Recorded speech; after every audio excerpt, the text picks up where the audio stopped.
নবীর আনুগত্য করে, আল্লাহর নবীর ইক্তেদা করে আনুগত্য কার হয়ে যায়? আনুগত্য আল্লাহর হয়ে যায়। এই কথা আল্লাহ বলেছেন সূরা নিসা অধ্যায় 4 আয়াত নাম্বার 80। আল্লাহ আরো বলেন, একই সূরা খুলুন, সূরা নিসা অধ্যায় 4 এর 5 নম্বর পারার 9 নম্বর পৃষ্ঠার আয়াত নাম্বার 59 আল্লাহ বলছেন যে ইয়া আইয়ুহাল্লাযীনা আমানু, হে বিশ্বাসী বান্দাগণ, আতিউল্লাহ ওয়া আতিউর রাসূল, তোমরা আল্লাহ এবং রাসূলের আনুগত্য করো। অত্র আয়াতের মধ্যে আল্লাহ সুবহানাহু ওয়া তাআলা বলছেন যে তোমরা আল্লাহ এবং আল্লাহর রাসূলের আনুগত্য করো। আল্লাহ আরো বলেন সূরা নিসা অধ্যায় 4 আর অনুচ্ছেদ নাম্বার 56, এখানে আল্লাহ বলছেন যে ইয়া আইয়ুহাল্লাযীনা আমানু, হে বিশ্বাসী বান্দাগণ, আতিউল্লাহ ওয়া আতিউর রাসূল, তোমরা আল্লাহ আল্লাহর রাসূলের আনুগত্য করো। আল্লাহ আরো বলেন সূরা আল ইমরান অধ্যায় 3 আর আয়াত নাম্বার 31 আল্লাহ বলেন যে কুল ইন কুনতুম তুহিব্বুনাল্লাহ, হে মুহাম্মদ আপনি বলুন যে মানুষগুলো আমি আল্লাহর ভালোবাসা সান্নিধ্য লাভ করতে চায়, তারা যেন আপনাকে ভালোবাসে। যে আপনি দাবি করেন যে আল্লাহ আমাকে ভালোবাসুক, আল্লাহ আমাকে পছন্দ করুক, ও অবশ্যই অবশ্যই আগে আল্লাহর নবীকে ভালোবাসতে হবে। এই কথা আল্লাহ সুবহানাহু ওয়া তাআলা বলেছেন।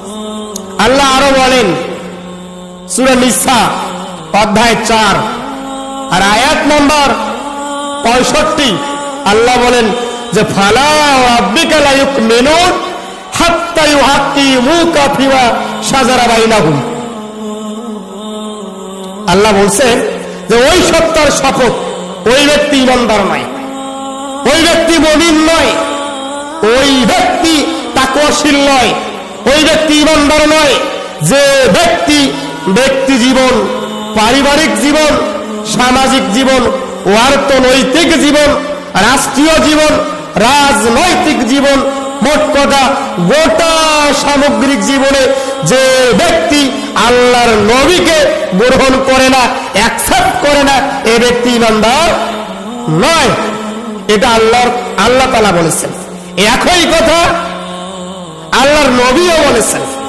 দেখুন সহিহুল বুখারী খুলুন, এর প্রথম খণ্ড তাওহীদ পাবলিকেশন, কিতাবুল বাবুল ঈমান, ধর্মীয় বিশ্বাস সংক্রান্ত একটা অধ্যায়, এর হাদিস নাম্বার 14 এবং 15, বাবুল আমরুল ঈমান, ঈমানের বিষয়সমূহ সংক্রান্ত একটা অনুচ্ছেদ, সহিহ মুসলিম প্রথম খণ্ড কিতাবুল বাবুল ঈমান, হাদিস নাম্বার 44, আল্লাহ রাসূল বলতেছেন লা ইউমিনু আহাদুকুম হাত্তা আকুনা হাব্বা ইলাইহি মিন ওয়ালিদি।